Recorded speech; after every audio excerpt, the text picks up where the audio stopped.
Assalamualaikum warahmatullahi wabarakatuh. Perkenalkan, nama saya Bella Cahaya Utami dari kelas 2B Keperawatan semester 2 di Sekolah Tinggi Ilmu Kesehatan Indonesia Maju. Di sini saya akan menjelaskan tentang gangguan keseimbangan asam basa, lalu penyembuhan luka, lalu prinsip obat, dan yang terakhir farmakologi dasar.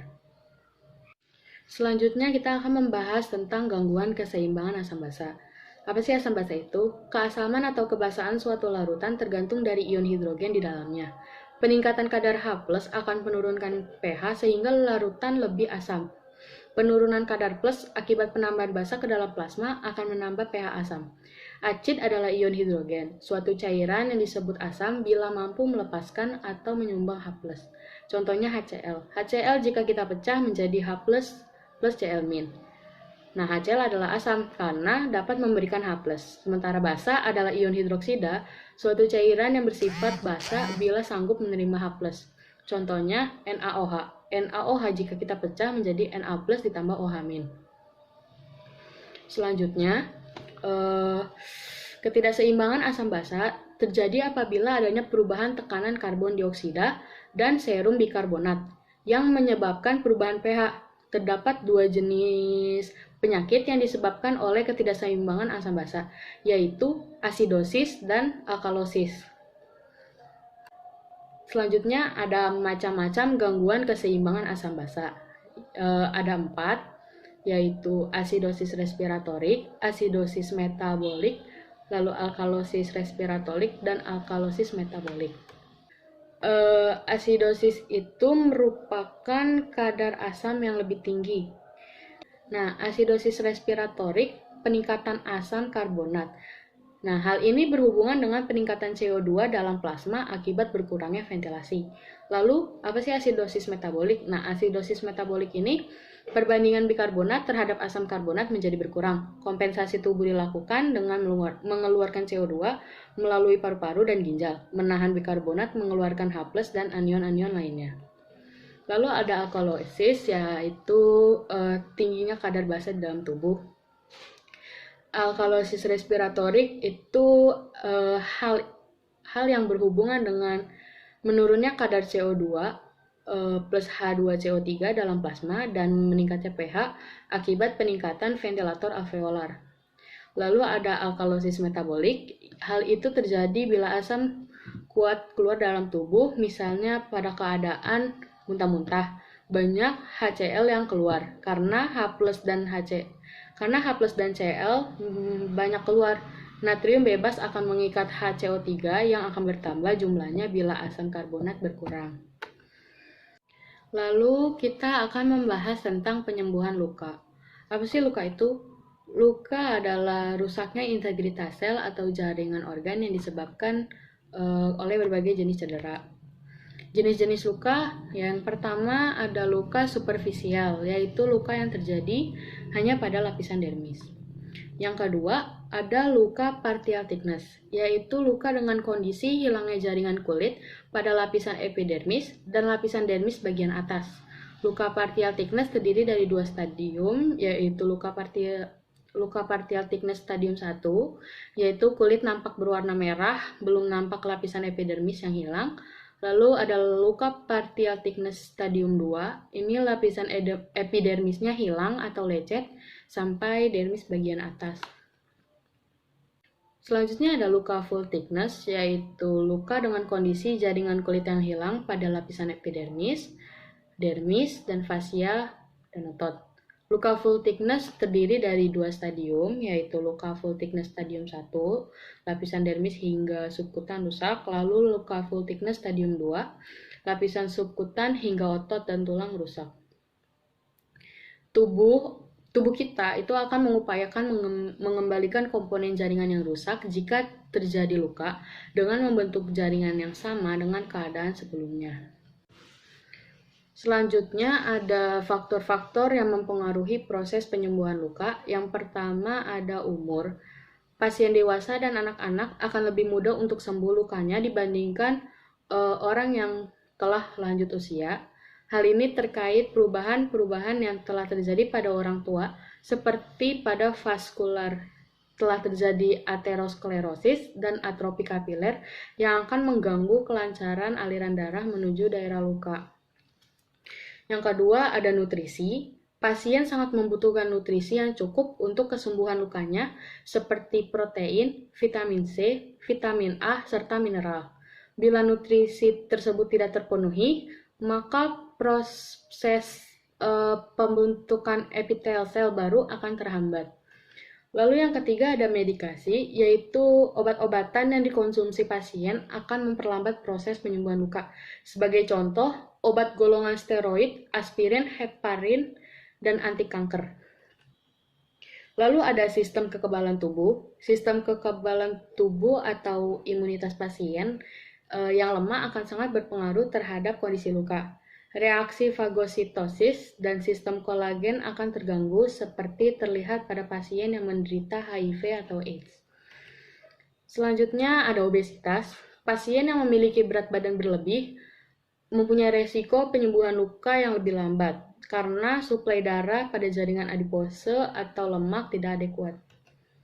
Yang keenam juga ada penyakit. Penyakit-penyakit seperti diabetes mellitus, gagal ginjal, penyakit yang berhubungan dengan imunitas, dan adanya penyakit infeksi yang dialami pasien akan mengganggu proses penyembuhan luka.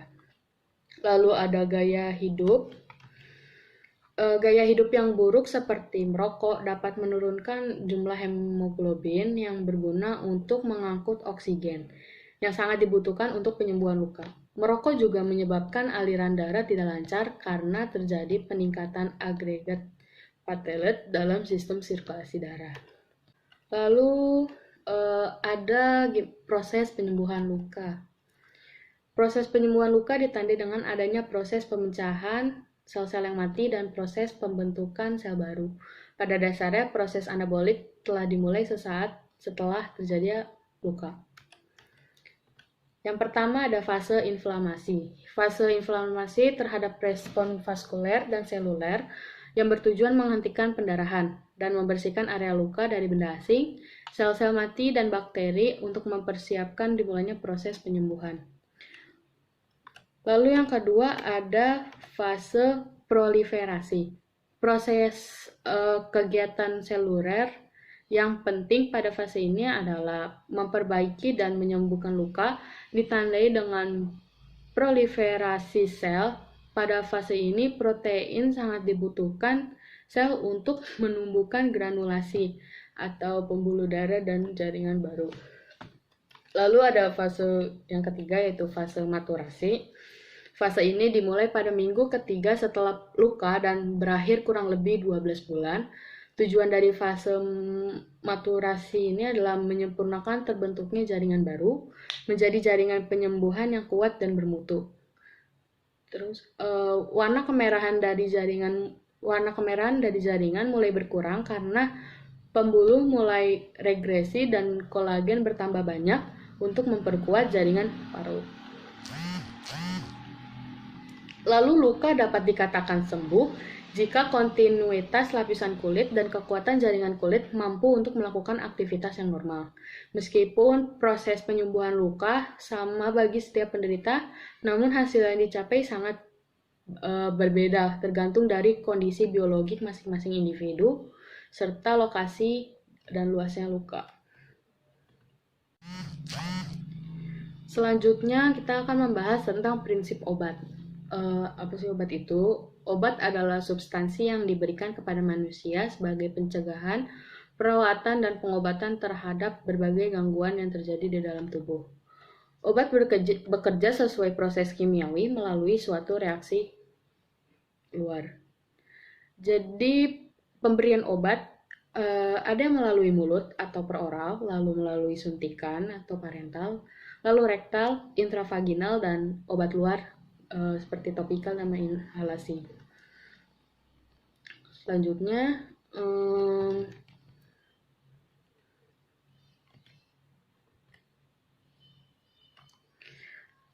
pemberian obat melalui mulut atau peroral adalah cara pemberian obat melalui mulut.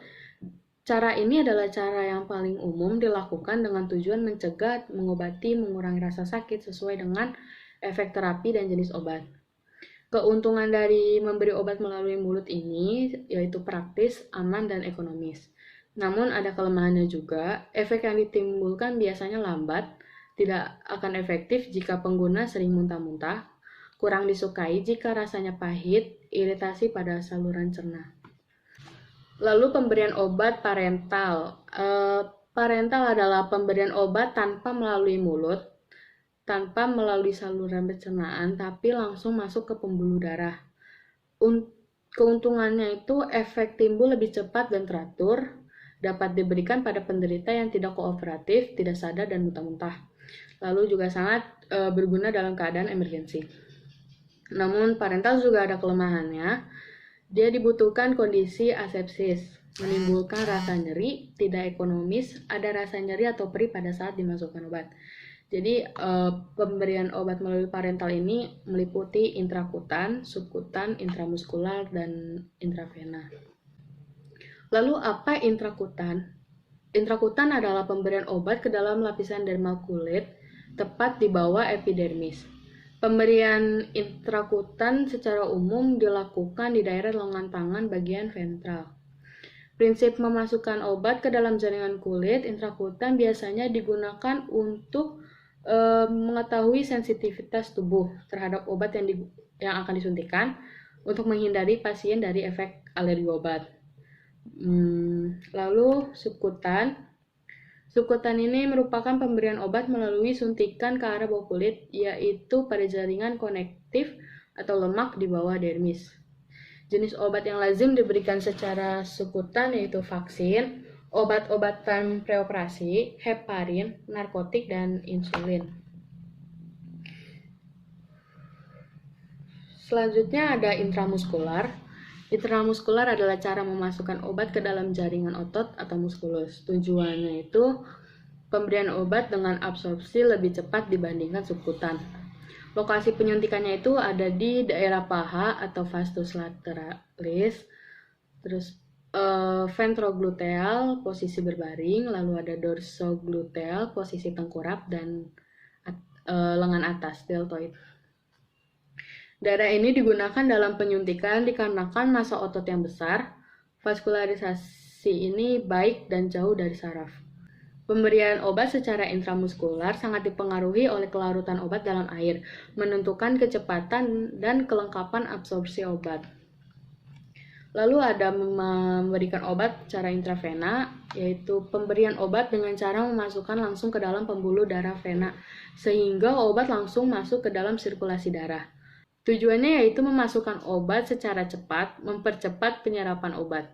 Lokasinya ada di lengan, tungkai, leher, dan pada kepala. Itu untuk anak-anak. Lalu ada pemberian obat topikal, secara topikal. Topikal ini adalah obat yang cara pemberiannya bersifat lokal, misalnya tetes mata, salep, tetes telinga, dan lain-lain. Lalu ada inhalasi. Terapi inhalasi adalah pemberian obat ke dalam saluran nafas dengan cara inhalasi. Contohnya inhaler, inhaler spacer, dan lain-lain. Lalu ada prinsip 6 benar, yaitu yang pertama, benar pasien. Sebelum memberikan obat, cek kembali identitas pasien. Lalu ada benar obat. Sebelum memberikan obat kepada pasien, label pada obat atau kemasan harus diperiksa minimal 3 kali. Lalu ada benar dosis. Sebelum memeriksa, perawat harus memberikan dosis obat dengan hati-hati dan teliti. Jika ragu, perawat harus berkonsultasi dengan dokter dan apoteker sebelum dilanjutkan ke pasien. Lalu ada benar rute. Perawat juga harus teliti dan berhati-hati agar tidak terjadi kesalahan pemberian obat. Lalu ada benar waktu. Ketepatan waktu yang sangat penting khususnya bagi obat yang efektivitas tergantung untuk mencapai atau mempertahankan darah yang memadai. Lalu ada benar dokumentasi. Setelah obat itu diberikan, kita harus mendokumentasikan dosis, rute, waktu, dan oleh siapa obat itu diberikan. Dan jika pasien menolak memberikan obat, maka harus didokumentasikan alasan pasien menolak pemberian obat. Selanjutnya kita akan membahas tentang farmakologi dasar. Farmakologi merupakan ilmu yang mempelajari obat dan pengaruhnya terhadap manusia melalui reseptor. Lalu, obat merupakan senyawa yang dapat mencegah mencegah, mengobati, mendiagnosis penyakit atau gangguan, serta menimbulkan suatu kondisi tertentu. Lalu farmakologi terbagi menjadi dua, yaitu farmakokinetik dan farmakodinamik.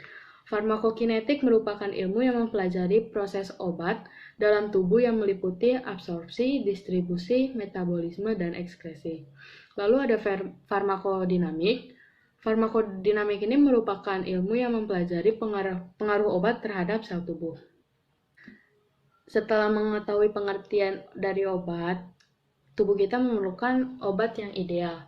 Maksudnya dari ideal itu obat yang bersifat efektif, aman, selektif, mudah dalam pemberian, stabil secara kimia, biaya murah, dan sedikit interaksi obat. Nah, obat yang harusnya efektif itu maksudnya adalah khasiat yang ada pada obat harus diberikan secara tepat, aman, yang diperlukan, tidak membahayakan bagi tubuh atau dapat jadi racun bagi tubuh. Nah, ketika obat telah diberikan kepada manusia, akan terjadi interaksi obat dengan reseptor. Interaksi obat dengan reseptornya ini mencetuskan perubahan biokimiawi dan fisiologi yang merupakan respon khas untuk obat tersebut. Jadi, obat dengan reseptor akan menimbulkan efek terapi obat. Lalu ada antiinflamasi. Nah, inflamasi merupakan respon vaskular dan seluler dari jaringan terhadap benda asing atau agen biologis. Ciri-cirinya itu kemerahan, panas, bengkak, rasa sakit, terus ada fungsi jaringan atau organ yang terganggu. Nah, obat antiinflamasi ini digunakan untuk mengurangi peradangan sehingga meredakan nyeri dan menurunkan demam. Contoh obatnya itu ada contohnya ada asam mefenamat, diklofenak, dan dextroprofen. Lalu ada obat anti-infeksi, yaitu golongan obat yang mengatasi masalah infeksi. Infeksi bisa dari bakteri, virus, dan jamur. Antibakteri disebut antibiotik, berbeda dengan antivirus dan anti jamur. Selanjutnya ada obat gangguan pencernaan. Maksudnya gangguan pencernaan ini ada luka yang muncul pada dinding lambung akibat terkikisnya lapisan dinding lambung. Cara untuk mencegahnya itu yaitu menghindari makanan pedas dan makan tiap 2-3 jam karena waktu pengosongan lambung. Lalu gangguan pada pencernaan ini juga ada penyakit kronik pada sistem pencernaan seperti asam lambung. Nah, ketika asam lambung itu naik kembali ke esofagus, nah ini dapat menyebabkan terjadinya iritasi pada esofagus. Lalu terdapat kelainan berupa terlalu kendur relaksasi atau lemahnya sphincter esofagus bagian bawah sehingga makanan yang sudah ditampung di lambung naik kembali ke kerongkongan atau bisa saja hanya berupa cairan asam lambung. Nah, lalu ada obat gangguan saluran kemih.